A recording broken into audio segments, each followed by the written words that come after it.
what are you worried about?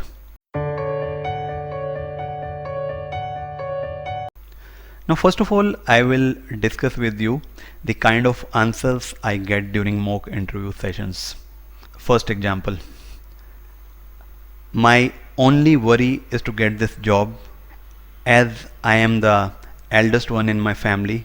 Second, I want to earn a lot of money so that I can feed my family and pay EMI, and so on.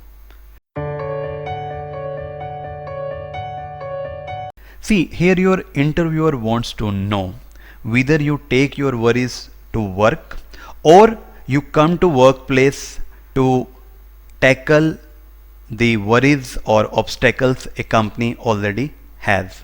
If you take your worries to work, you will not be able to focus on your work, on the obstacles you are supposed to handle or solve.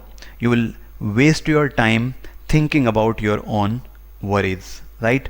So no employer would want a person who carries his worries to office. Here I want to quote one incident I never forget.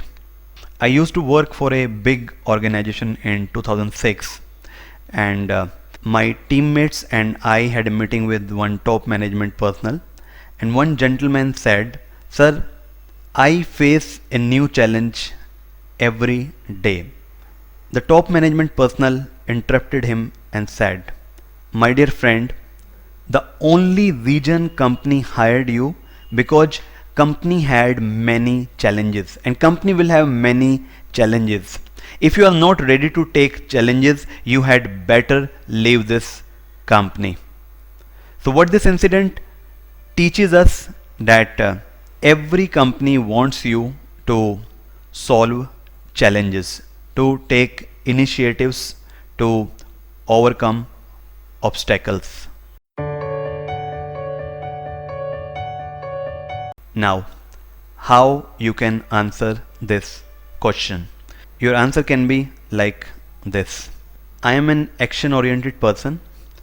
I feel either I can take action to solve my problems or challenges, or I can just keep worrying about my challenges or worries. If I invest my energy in taking action, I will just solve all my problems or obstacles, and I will not have any energy left to worry about anything. On the contrary, if I worry about something, I will not have any energy to take action, and I will never be able to solve any problem I have. Being a proactive person, being an action-oriented person, I always take the first approach. So I do not have any worries. So this is the answer you can give, and this clearly shows you have right attitude for job. And by the way, your employer doesn't want you to bring your worries to office. See, here I'm just giving you some sample answers. You can tweak these answers, but once you understand the mind of interviewer, it is easier for you to answer any question. And this is the only reason I want you to go through these videos time and again, so that you have thorough understandings of these questions or the mind of interviewer.